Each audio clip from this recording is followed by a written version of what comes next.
y amén.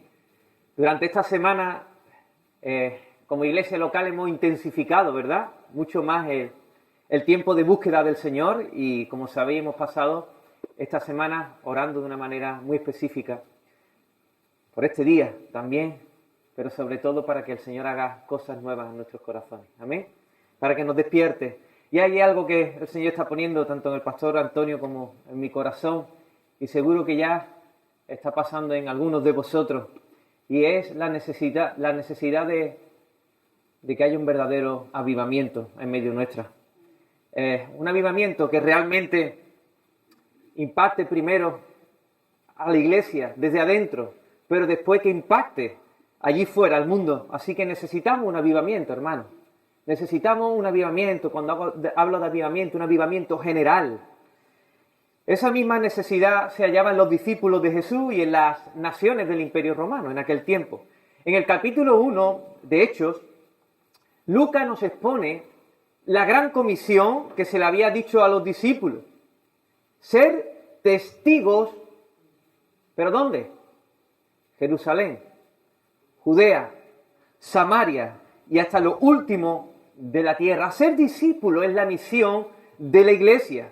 Mira, si nosotros hacemos un diagnóstico rápido de algunos territorios a los cuales Dios está diciendo que fueran y que predicaran el Evangelio, si nosotros miramos sus creencias, sus ideologías religiosas, sus pensamientos, sus deseos ilícitos, sus hábitos y costumbres pecaminosas, también corrupción de autoridades de aquel tiempo, veríamos, hermano, veríamos la necesidad tan grande que había de un avivamiento. Jerusalén, por ejemplo. Jerusalén hacía unos días, antes de Pentecostés, hacía unos días que habían matado a su mismo Mesías.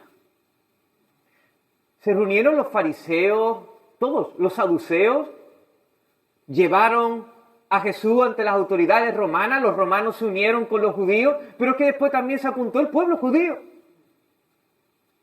¡Qué ciego estaba! Hermano, ¿te das cuenta? Jesús allí pasando entre ellos, haciendo prodigios, señales, cientos de profecías cumplidas en él, y ellos no veían. Jerusalén lo que necesitaba era un avivamiento, hermano. Ir y hacer discípulos. Y así fue. El Espíritu descendió con poder el día de Pentecostés y continuó su influencia. Y dice en Hechos, la palabra del Señor crecía y el número de discípulos crecía en Jerusalén. Y también muchos de los sacerdotes obedecían a la fe, posiblemente sacerdotes que condenaron a Jesús. Y esto pasó cuando vino el Espíritu Santo. Ellos fueron llenos y hubo un avivamiento. Hermanos, por ejemplo, Samaria, dice Jesús, y a Samaria. ¿Sabéis quién eran los samaritanos? Eran unos judíos que se habían mezclado con los asirios, y de ahí venían los samaritanos. Así que los judíos que no mezclados, decían de los samaritanos que eran impuros. Así que había un odio muy grande entre los samaritanos y los judíos. Hermano, ir a la ciudad de Samaria, predicando un evangelio acerca de un Mesías judío, a través de hombres judíos, o venía un avivamiento, allí no pasaba nada. Tenía que venir el poder del Espíritu, primeramente cambiando a quienes, por ejemplo a Juan. ¿Recordáis Juan cuando estaba en Samaria? Dice, Jesús, permítenos de que digamos que descienda fuego del cielo y los consuma, porque no nos quieren recibir. Entonces Jesús les dijo, ¿de qué espíritu sois? Así que tenía que tener otro espíritu Juan para ir allí y predicar el Evangelio. Dios usó a Felipe primeramente. Felipe, judío, fue allí a Samaria y se avivó Samaria. Después vinieron Juan, el que no quería ir allí, el que quería que descendiera el fuego. Así que fíjate cómo Dios trabajó en la vida de Juan, pero también en la vida de los samaritanos para abrir sus corazones y escuchar el Evangelio. Así que tenemos Jerusalén, Samaria. Pero qué decir de Cesarea, allí también hubo un avivamiento. Esta ciudad era una ciudad donde residían los gobernadores romanos. Allí muchos gentiles como Cornelio, sus familiares y amistades eran personas piadosas, pero eran gentiles. Gentiles. Así que, hermanos, se necesita un gran milagro en la mentalidad de Pedro y un gran avivamiento en el mundo gentil que nunca se había dado. Y así fue. Pedro fue tratado por el Espíritu de Dios para ir al lugar, meterse en una casa de un inmundo, de un impuro, ir allí y predicar el Evangelio. Y mientras estaba predicando Pedro, ¿sabéis qué pasó, no? Que cayó el Espíritu sobre ellos. Y empezó un avivamiento en Cesarea. Pero después tenemos también otro avivamiento en Hechos, en la ciudad de Éfeso, una ciudad politeísta, de grandes santuarios, el santuario de la diosa Diana. Su riqueza, la riqueza de esa ciudad, se basaba en el comercio, en la visita de turistas que venían para contemplar ese templo, comprar sus templecillos y hacer rituales. Esos gentiles, como sí se nos describe el apóstol Pablo, andaban en la vanidad de su mente, como nosotros éramos, teniendo el entendimiento oscurecido, ajenos a la vida que proviene de Dios, personas que habían perdido toda vergüenza, se habían entregado a toda inmoralidad y no se sacian de cometer toda clase de actos indecentes. Pues bien, queridos, para que personas de Éfeso con esta mentalidad se convirtieran y a su vez sus vidas impactara a dicha ciudad, hermano, se necesitaba un avivamiento. Y así fue. Fue allí Apolos. Apolos, un predicador con mucha elocuencia, con espíritu fervoroso, y después de él predicar vino el apóstol Pablo, el cual les habló del Espíritu Santo y impuso mano y lo recibieron. Y allí comenzaron a hablar en lengua y profetizaban. ¿Sabe cómo comenzó este avivamiento? Con 12 hombres. 12 hombres. De 12 hombres pasaron a una multitud. Se dice que Éfeso es la primera mega iglesia de la historia. De esa iglesia nacieron otras iglesias en Asia. Así que es una iglesia madre evangelizadora. Pero hemos avanzado, ¿verdad? Pero ahora quiero que retroceda. Vamos a retroceder el día del aposento alto, el día de Pentecostés. ¿Allí cuántos hay? ¿Cuántos discípulos había allí? 120. 120 discípulos con una gran comisión. 120 discípulos para ir a todo el mundo y predicar el Evangelio. 120 personas débiles, con temores, con miedo, con pocas capacidades. Pero allí descendió el Espíritu Santo. ¿Y sabes qué? Cuando descendió el Espíritu Santo, empezaron a hablar en otras lenguas maternas, lenguas de aquellos tiempos, de ciudades, de pueblos, de países, de sitios diferentes. Y se agolpaban las personas y escuchaban hablar a estas personas en su propio idioma y decían, ¿qué es esto? ¿Qué es lo que está pasando? Y entonces Pedro se levantó allí, ¿sabes qué predicó? La vida de Jesús, la muerte de Jesús y la resurrección de Jesús. Y en ese día se convirtieron 3.000 personas. El poder de Dios cayó allí, hermano.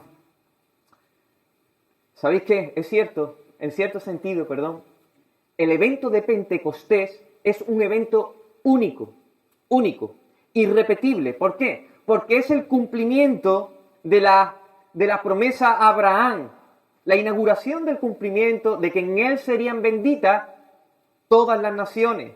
Es el cumplimiento de la promesa a David o de la profecía de Joel. En este sentido, es el avivamiento inaugural de la era del Espíritu.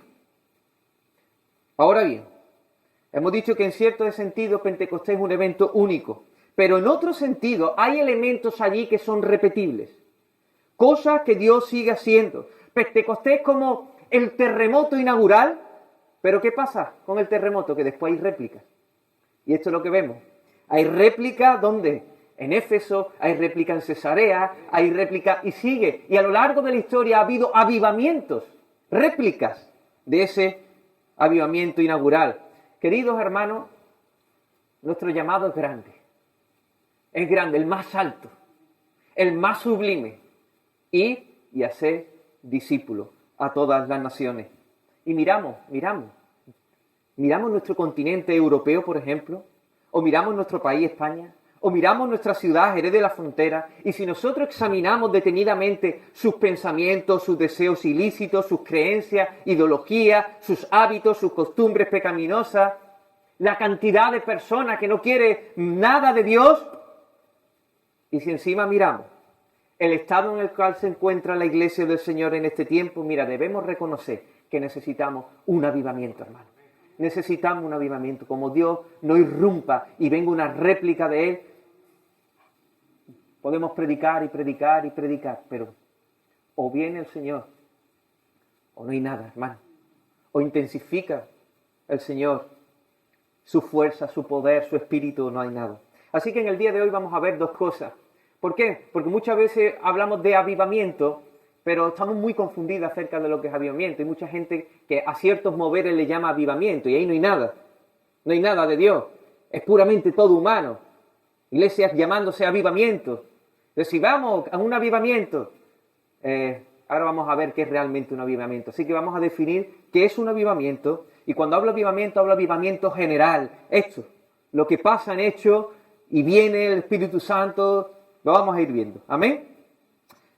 Primero, ¿qué es un avivamiento? Y después, segundo, medios que Dios ha usado o ha solido usar a lo largo de la historia para llevar a cabo ese avivamiento. Unos medios que por los cuales Dios lleva a cabo un avivamiento. Amén.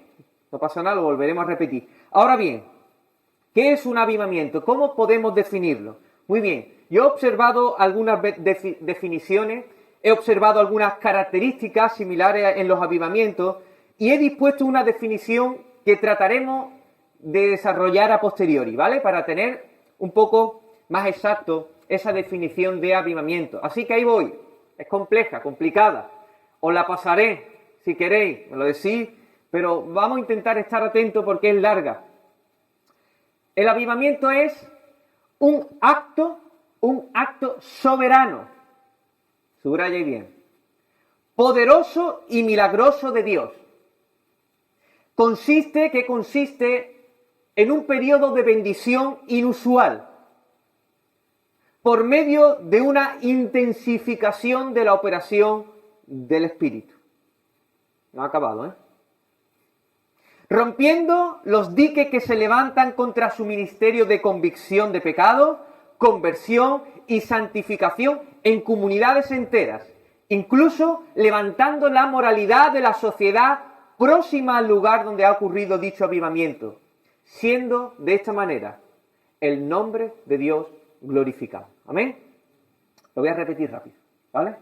Avivamiento es un acto soberano, poderoso y milagroso de Dios que consiste en un periodo de bendición inusual por medio de una intensificación de la operación del Espíritu Santo, rompiendo los diques que se levantan contra su ministerio de convicción de pecado, conversión y santificación en comunidades enteras, incluso levantando la moralidad de la sociedad próxima al lugar donde ha ocurrido dicho avivamiento, siendo de esta manera el nombre de Dios glorificado. Amén. Tranquilo que vamos a ir viendo esa definición poco a poco. Amén.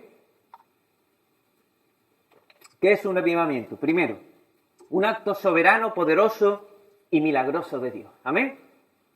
Lo primero que tenemos que considerar que el avivamiento es algo que solo Dios hace. Algo que solo Dios hace. No es algo que el hombre puede hacer. El hombre no puede planear el avivamiento. El hombre no puede colocar la fecha del calendario de un avivamiento. No puede prever con certeza un avivamiento. Ni siquiera los mismos discípulos de Jesús que estaban esperando la promesa del Padre podían imaginar que el descenso del Espíritu para ser investido de poder vendría acompañado de una intensificación del Espíritu de esa magnitud. Ni siquiera ellos lo tenían ahí. Ellos le dijeron esperar la promesa. No sabían cuándo iba a venir. No subrayaron un día en el calendario. Ellos tenían que esperar y esperar y esperar. Y no sabían ni siquiera los efectos que iba a pasar. Pero el avivamiento también, aparte de ser un acto soberano de Dios, es un acto poderoso. Extraordinariamente poderoso, de carácter milagroso. Así que el avivamiento no está sometido a una especie de leyes o pasos a seguir para que se produzca. ¿Queréis un avivamiento? Pues hacer estos 3 pasos y tendréis un avivamiento en Jerez. Ve a Jerez, coge con aceite, úngelo por todos lados, hagamos una caminata de oración y seguro que viene un avivamiento. Así no funciona. Así no funciona. Bueno, vamos a ir a los días previos de Pentecostés. Fíjate cuántos días estuvieron los discípulos. 40 días después de que Jesús resucitó, 40 días con Jesús. 10 días orando y 1 predicando. Así que ya está, aquí está el método. Vamos a estar 40 días empapándonos de la palabra del Señor, hacemos un estudio de formación, después hacemos 10 días de ayuno y oración y después hacemos una campaña evangelística donde traemos un hombre bien reconocido y que predique y seguro que se despierta un avivamiento. Que no. Que el avivamiento no está condicionado a la fortaleza humana, ni a la sabiduría humana, ni a métodos, ni siquiera a métodos compuestos a partir de versículos bíblicos. Un avivamiento es imposible de explicarlo cuando pasa. No hay explicación. Es como cuando pasó con ese cojo de la puerta de la Hermosa, donde fueron investigados Juan y Pedro por haber hecho ese milagro, y no había respuesta. Bueno, ¿qué vamos a decir? Decía los del Sanedrín. Si es que este hombre era cojo y está saltando, ¿cómo lo explicamos? Eso es un milagro. Los milagros son cosas que no se pueden explicar. No hay manera. Y un avivamiento es algo que no se puede explicar, como cuando Dios creó todas las cosas desde el principio. Así que, hermanos, acuérdate de esto. Un avivamiento es algo que viene del Señor, que es de carácter milagroso y que es poderoso. Si hay método, se puede explicar, ¿verdad? Entonces, no es milagroso. Así que, continuamos. ¿En qué consiste? ¿En qué consiste el avivamiento? Es un periodo de bendición inusual. Inusual. Un tiempo de bendición muy especial. Mira, la iglesia puede vivir de esta forma, en un estado general y ordinario, algo normal. ¿Cómo puede vivir la iglesia? De una manera normal, ordinaria. ¿Cómo? Pues los creyentes tienen una buena doctrina, los creyentes asisten a la iglesia, los creyentes están comprometidos con el servicio, predican el evangelio y de vez en cuando se salva alguna persona. Esto es lo ordinario, muchas veces lo que estamos viviendo, lo ordinario. Y está bien, pero el avivamiento es algo extraordinario. Es algo mucho más intenso. Es algo que viene de repente o poco a poco va llegando a un clima y luego termina. Esto nos muestra claramente entonces que es un acto soberano de Dios. Ahora bien, los resultados del avivamiento persisten. Los resultados del avivamiento persisten en los tiempos. Los frutos son perdurables. La gente persevera en la fe, continúan en la vida de la iglesia. Dice Martin Lloyd-Jones, en la campaña, hablando de la campaña evangelística, hay que pedir a las personas que vengan adelante. En el avivamiento vienen adelante sin pedirlo nadie. ¿Te das cuenta? Avivamiento. Entonces, ¿qué? Un acto soberano, poderoso, milagroso de Dios, que consiste en un periodo de bendición especial e inusual. Pero dirá, ¿qué es lo que pasa? Descríbenos más. ¿De qué se trata esa bendición? Muy bien.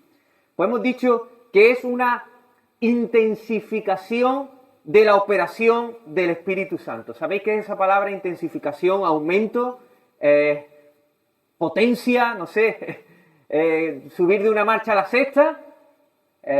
Ahora lo vamos a ir entendiendo un poquito mejor.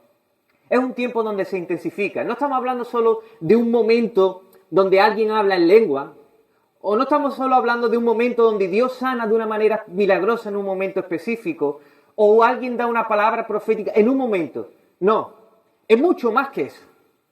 Mucho más que eso. Es una liberación del Espíritu Santo que rompe aquello que impide su efectivo ministerio, trayendo convicción de pecado, conversión, santificación. Lo voy a explicar de esta manera. Si tuviéramos la oportunidad de ir a Lanzarote, que por cierto a muchos de vosotros mi suegro os está esperando allí, si vas por allí, te vas a dar cuenta que hay unas playas donde hay unas grandes piedras de toneladas, gigantescas, haciendo como un semicírculo, un poco más adentro del agua. Y dices tú, ¿por qué hay ese pedazo de piedra allí dentro? ¿Sabéis por qué? Porque lo natural es que el mar, la crecida del mar, vaya subiendo año tras año y suban centímetros. ¿Y qué pasa? Que hay un espacio entre la arena y los hoteles. Algunos dicen que se pusieron ahí ilegalmente. Entonces hay un espacio donde está la arena hasta los hoteles y si sube el mar, se acabó el negocio. Se acabó el chiringuito.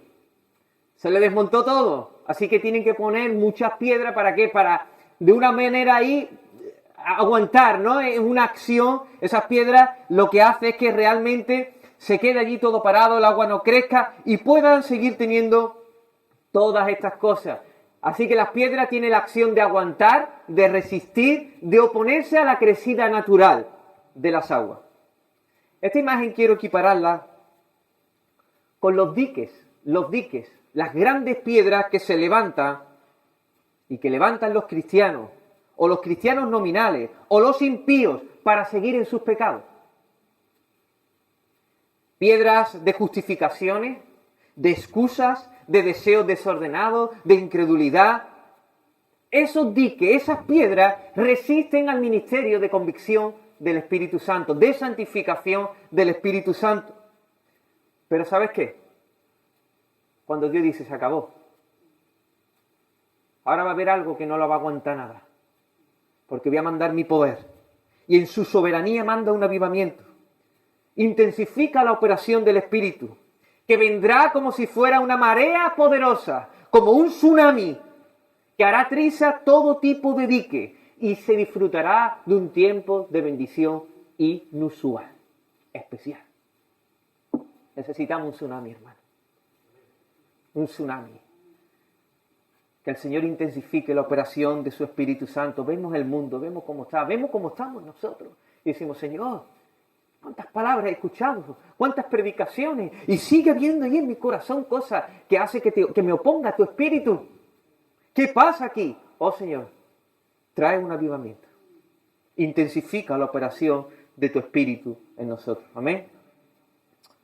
Como se puede observar en el libro de Hechos, el avivamiento puede comenzar con grupos grandes, como en Pentecostés, o con grupos pequeños, como Cornelio, sus familiares, sus amigos, o en Éfeso, que fueron 12, ¿no? Asimismo, el avivamiento puede ser local, en un pueblo, en una ciudad, o en un país, o en muchos países. También Dios puede usar diferentes hombres. Puede usar a Pedro, por ejemplo, que no tenía formación, o puede usar a Pablo, un hombre culto y con conocimiento amplio. La pregunta que yo quiero contestar ahora, ¿qué ocurre cuando hay un avivamiento? ¿Qué ocurre? ¿Qué efectos se producen en las personas? Pues vamos a ver 4 cosas. 4 cosas que suceden en un avivamiento. ¿Sabéis qué? Estaba recordando, ¿no?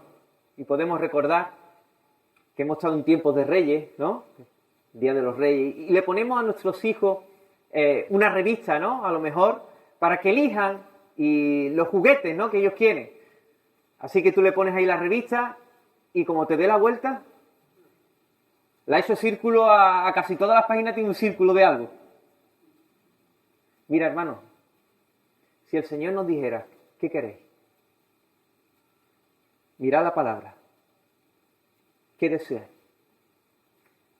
Hermano, yo creo que sin duda podríamos decir una intensificación de tu Espíritu Santo. Derribando diques, santificando tu iglesia. Amén. ¿Qué efectos se producen? Pues esto es lo que os quiero mostrar. Os voy a mostrar las revistas. Os voy a mostrar los efectos del avivamiento. ¿Para qué? Para que vuestro corazón se quede enganchado ahí. Amén. Y podamos pedir por eso. 1. Lo que pasa. Los verdaderos cristianos, cuando viene un avivamiento, los verdaderos cristianos que están somnolientos, adormecidos y apáticos en el Señor, se despiertan cuando el Espíritu trae arrepentimiento. Como dice Timothy Keller, el problema de los cristianos somnolientos es que no están ni lo suficientemente felices ni lo suficientemente tristes. Está como a medias, como tibios. No experimentan una certeza de que son hijos de Dios. No hay una certeza. Hay momentos, hermanos, muy especiales entre mis hijas y yo. Yo miro a Sofía o a Martina, ella me mira a mí, nos miramos, mira, y de repente o ella viene a mí o yo voy a ella y nos abrazamos. Papá, te quiero. O hija, te quiero. ¡Wow! Antes de que yo le hubiera dado el abrazo, ¿era hija mía?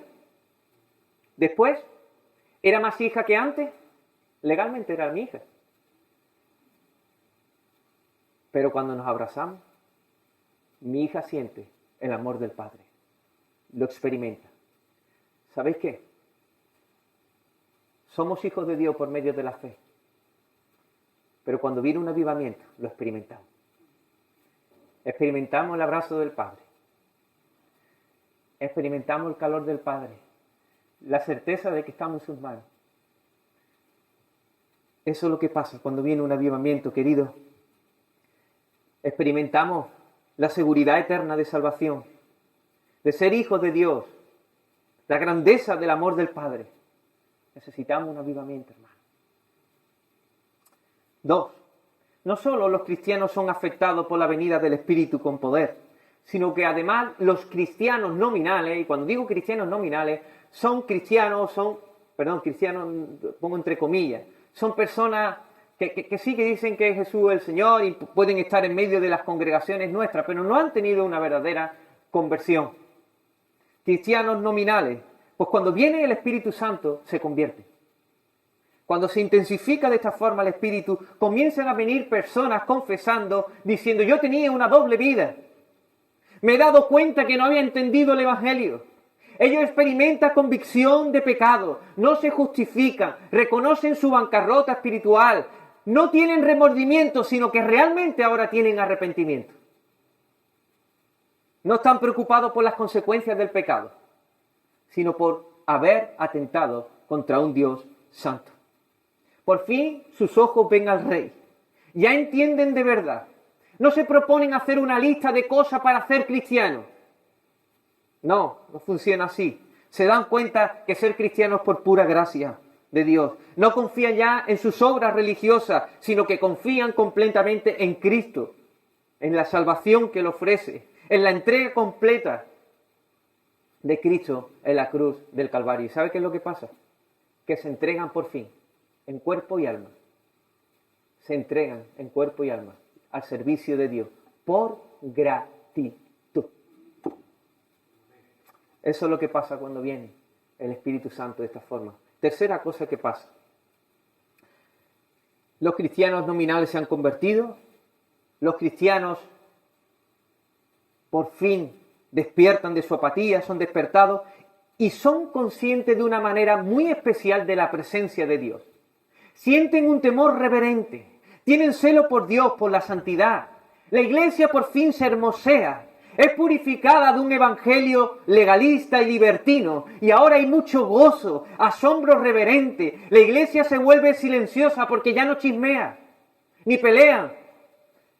Hay un sentido de pertenencia de unos con otros. Hay adoración colectiva ungida, hermano. Las reuniones no acaban. Siguen y siguen. Días y noches sin parar. Y los creyentes con autoridad, poder y denuedo proclaman el evangelio y comienzan a alcanzar a sus familiares, a sus amigos. La iglesia se da cuenta que está alcanzando a aquellas personas que eran hostiles al evangelio, que se resistían al evangelio, que se oponían al evangelio, como así pasó con los sacerdotes de aquella época. Oh, hermanos, cuando viene el Espíritu Santo de esta forma, los diques, ¡buah!, arrasa.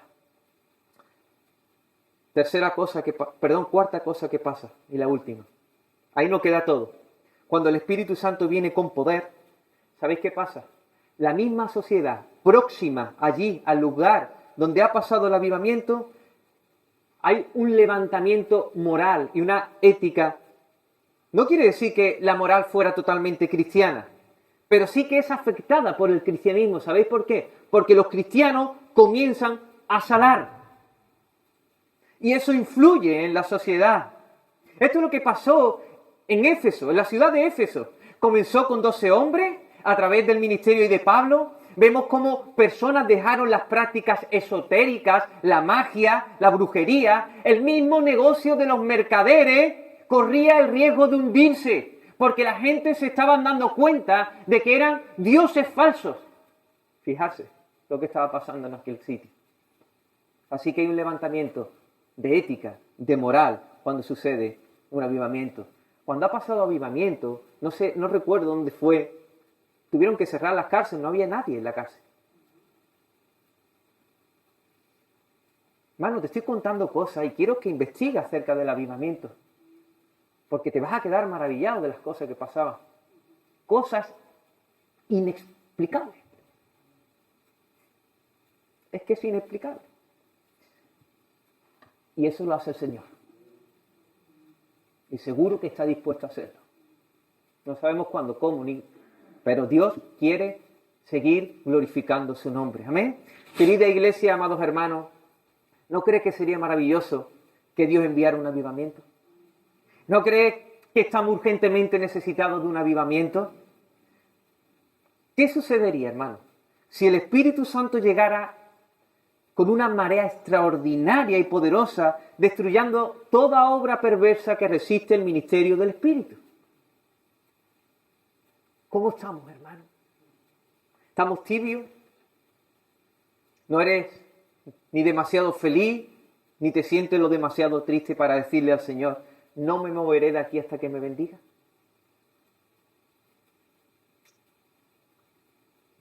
Oh, hermano, si Dios nos bendijera.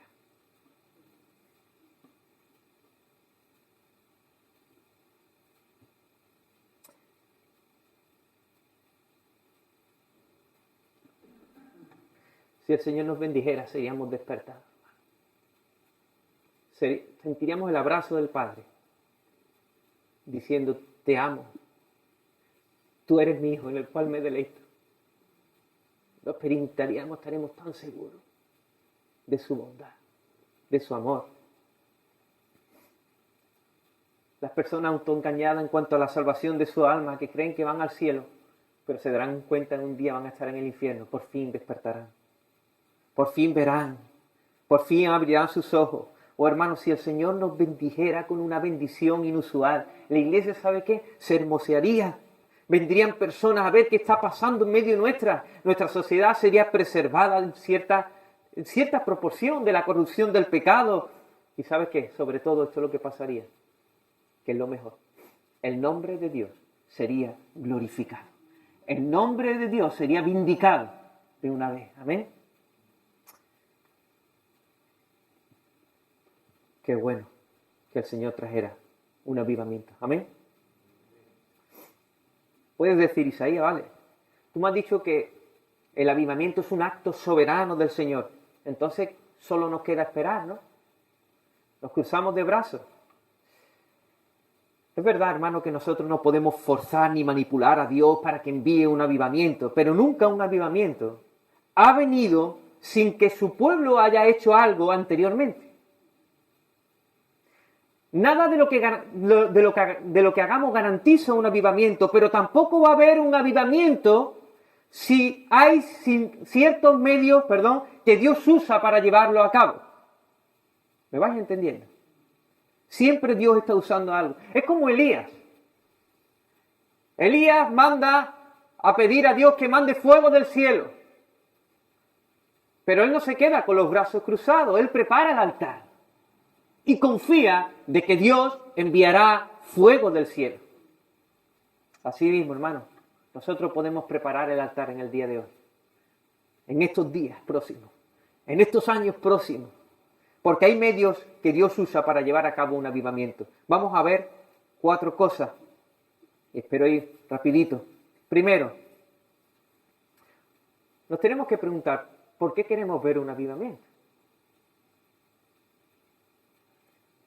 ¿Cuál es la motivación prioritaria para nosotros pedir? ¿Qué es lo que nos mueve a pedir que venga un avivamiento? Elías no solicitó fuego del cielo para deshacerse de sus problemas o para tener una vida más happy. No, hermano, los israelitas, el pueblo mismo de Israel, se había prostituido con los dioses paganos. Habían sido engañados por falsos profetas de Baal. Y Elías tenía un vivo celo por Jehová de los ejércitos. Él desea intensamente que el nombre de Dios fuera vindicado, reconocido y glorificado en medio de su pueblo y en todas las naciones. Eso es lo que le movía. El propósito final del avivamiento es la gloria de Dios. La gloria de Dios.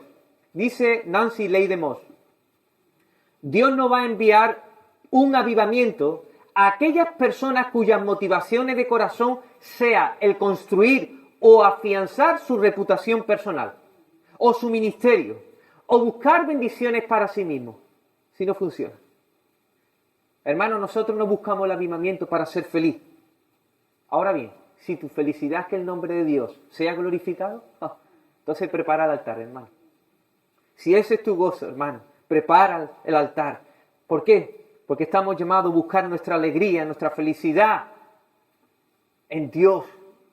Sí, nuestro gozo, nuestra felicidad tiene que estar al ver que el nombre de Dios está siendo honrado. Amén. Así que, lo primero, una motivación correcta. Dios traerá un avivamiento cuando hay una motivación correcta. Segundo, recuperar el Evangelio de Jesucristo, el Evangelio de la gracia. En los primeros 4 avivamientos de la historia de la Iglesia que hemos visto en el libro de Hechos, siempre hay un denominador común: la proclamación del Evangelio de Jesucristo, el Evangelio de la gracia. En Pentecostés, Pedro predica, como he dicho anteriormente, la vida, la muerte y la resurrección de Jesús. Y le preguntaron, ¿qué hacemos? Arrepentidos. Recordar que arrepentirse y creer es un mismo acto. Así que no hay obras. La salvación es gratuita y se recibe por medio de la fe. Más tarde después vemos a Felipe, que predica a Cristo en Samaria. Después vemos de nuevo a Pedro, que predica a Cristo en Cesarea. Después vemos a Apolo, que predica a Cristo en Éfeso. Después llegamos a ver a Pablo, allí en Éfeso, donde impone manos y desciende el Espíritu Santo. La proclamación del Evangelio de Jesús. Martin Lloyd-Jones enseñaba que el Evangelio de la justificación por la fe podría perderse de 2 formas distintas. Se puede perder por 2 formas distintas. Una por disconformidad de la sana doctrina, una mala doctrina, predicando fe más obras. Pero otra, ¿sabéis por qué? Teniendo una buena doctrina. Teniendo una buena doctrina que no sepamos aplicar a nuestra vida. Muchas personas que a lo mejor están predicando el Evangelio de la gracia, pero sin gracia. Sin humildad. No cuadra. Si hemos recibido la salvación por gracia. ¡Wow! Esto nos tiene que hacer más mansos y más humildes. Así que fíjate cómo podemos tener una buena doctrina y no estar viviendo la buena doctrina y perderse el Evangelio de esta forma. Amén. Cuidemos estas cosas, hermanos. Uno de los motores que encendió la mecha del primer avivamiento en Massachusetts fueron los 2 sermones de Jonathan Edwards acerca de la justificación por la fe. Comprender que el Evangelio de la salvación que es por gracia, en vez del esfuerzo moral, es lo que produjo una transformación personal en la vida de John Wesley, apúntalo ahí, búscalo, o de George Whitefield, que fueron principales líderes del gran avivamiento en Reino Unido. Esa comprensión de la justificación por la fe, de la salvación gratuita. Así que tenemos una motivación adecuada, un evangelio adecuado y tercero, una oración extraordinaria. Estos son medios que Dios usa. motivación adecuada, evangelio adecuado y una oración extraordinaria. La oración siempre ha sido un medio que Dios ha usado para los avivamientos.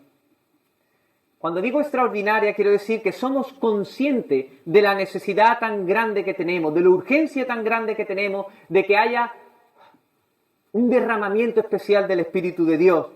Y eso nos lleva ¿a qué? A persistir en humildad, en oración, con humildad, con súplica, con ruego, incluso de manera angustiosa. Señor, ven tú. Señor, ven tú. Señor, manda un avivamiento. Señor, manda tu Espíritu. Señor, manda. Y mañana, y pasado, y constante, y constante, y constante. ¿Por qué? Porque hay una necesidad tan grande que la estamos viendo, hermano. En Pentecostés, ¿qué pasó? Esperaban en oración. Pedro, ¿dónde estaba orando? Estaba orando en un tejado, ¿verdad? Mientras Dios estaba ascendiendo la mecha del avivamiento entre los gentiles. Y así mismo vemos en los avivamientos históricos. Siempre se ha comenzado con una carga especial que Dios ha puesto sobre el corazón de una persona o un grupo de personas que han buscado a Dios con perseverancia. ¿Recordáis la historia de la viuda y el juez injusto? Mira, hermano, ser una viuda en los tiempos de Jesús era lo peor que había, junto con los huérfanos. Era la clase más desfavorecida, la clase más necesitada. La viuda y los huérfanos. Y a aquella mujer, por lo que se ve, le hicieron una injusticia. Algo que realmente le repercutía a lo mejor en sus necesidades físicas, de sustento. No sé si le habrían robado, le habrían quitado algo. Pero esa mujer estaba necesitada. ¿Y sabéis qué?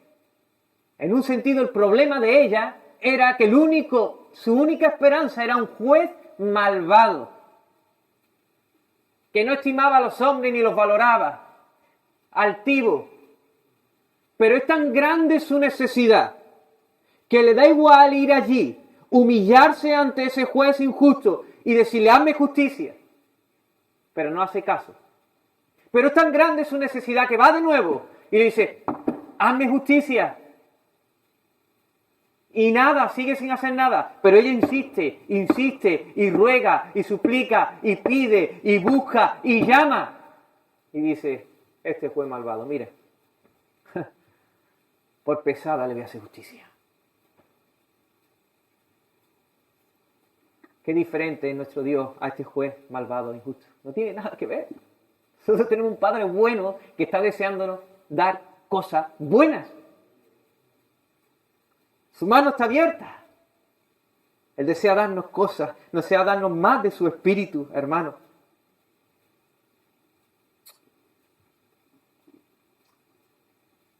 Es verdad, hermano, que no le doblaremos el brazo a Dios, pero pudiera ser que Él no lo quiera dar.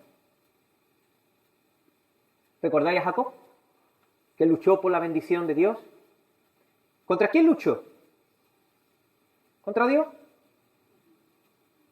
En Génesis 32, 28 dice, no se dirá más tu nombre Jacob, y ahí está la bendición, sino Israel. Le cambió Dios el nombre. Porque has luchado con Dios y con los hombres y has vencido. ¿Quién venció? Dios o Jacob. Los dos. Los dos. ¿Quería Dios bendecirlo? Deseando bendecirlo. ¿Quería Jacob recibir la bendición? Así que Dios usó esa oración osada, valiente, humilde para bendecir a Jacob. Amado hermano, ¿ves la necesidad tan urgente que tenemos de avivamiento? ¿Tienes esta carga en tu corazón? ¿Será que Dios nos quiere bendecir en este tiempo? Pues vamos a humillarnos delante del Señor. Vamos a perseverar. Vamos a angustiarnos incluso por ello. Dice en Segunda de Crónicas, capítulo 7, versículo 14. Segunda de Crónicas, capítulo 7, versículo 14. Si se humillare mi pueblo, sobre el cual mi nombre es invocado, y oraren, y buscaren mi rostro, y se convirtieren de sus malos caminos, entonces yo oiré desde los cielos, y perdonaré sus pecados, y sanaré su tierra. Amén. Acuérdate, motivación adecuada, evangelio adecuado, oración extraordinaria. Y por último, otro medio que Dios usa para traer el avivamiento. Tiene que haber una disposición en nuestro corazón de pagar el precio. Hermanos, no tenemos derecho a pedir por un avivamiento si no estamos dispuestos a pagar el precio. Jacob luchó por la bendición arriesgando su vida. ¿Recordáis lo que pasó en la iglesia primitiva? Una mentira. Ananías y Zafira. Y de repente fueron fulminados. Entonces hubo un temor reverente. ¿Y qué pasó? Avivamiento. Tenemos que estar dispuestos a pagar el precio. No conozco ningún cristiano verdadero que tú le digas, ¿quieres un avivamiento? Que venga el Señor, que haga un avivamiento. Todos dirían que sí. Pero cuando saben el precio que tienen que pagar, entonces ya es otra cosa. Hermanos, el avivamiento, el estar dispuesto a pagar, puede costarnos nuestra reputación por personas que falsamente nos acusan. El costo de dejar comodidades, de dejar cosas terrenales, de perder la salud o incluso la vida, persecución, etcétera, etcétera, etcétera. Dice un autor, si el avivamiento en este país, en España, por ejemplo, dependiera de tus oraciones, de tu fe, de tu obediencia, ¿llegaría alguna vez? ¿Estamos dispuestos a pagar el precio de la oración ferviente e intercesora, del ayuno, de las noches en vela, del clamor a Dios con todo nuestro corazón hasta que Él venga y derrame justicia sobre nosotros? ¿Estamos dispuestos? Porque hubo uno que estuvo dispuesto a dar su vida para que hubiera un verdadero avivamiento y mucha gente se convirtiera. Ese se llama Jesús de Nazaret. Él estaba dispuesto a entregar todo para que el nombre de Dios fuera vindicado. Todo avivamiento que se ha producido y se producirá a lo largo de la historia costó el precio de su muerte. No puede haber bendición especial sin la muerte del dador de la bendición, el cual experimentó la maldición para que nosotros fuéramos bendecidos en su nombre. Amén. Y entonces, ¿qué pasa? Segunda de Corintios 5, versículo del 14 al 15. ¿Qué pasa entonces nosotros cuando vemos esto? Porque el amor de Cristo nos constriñe. Pensando esto, que si uno murió por todos, luego todos murieron. Y por todos murió. Para que los que viven ya no vivan para sí, sino para aquel que murió y resucitó por ellos. Queridos, no perdamos de vista que tenemos un Dios grande. Vamos terminando. El cual está más interesado que nadie que su nombre sea glorificado. ¿Sabes por qué? Porque así su pueblo también es bendecido. Hay más réplicas, hermanos, de terremotos. Que viene más réplicas, hermanos. Hay más réplicas, más avivamientos. Y tenemos que preguntarnos, ¿será que el Señor nos quiere bendecir de una manera inusual en este tiempo? ¿Y sabéis qué?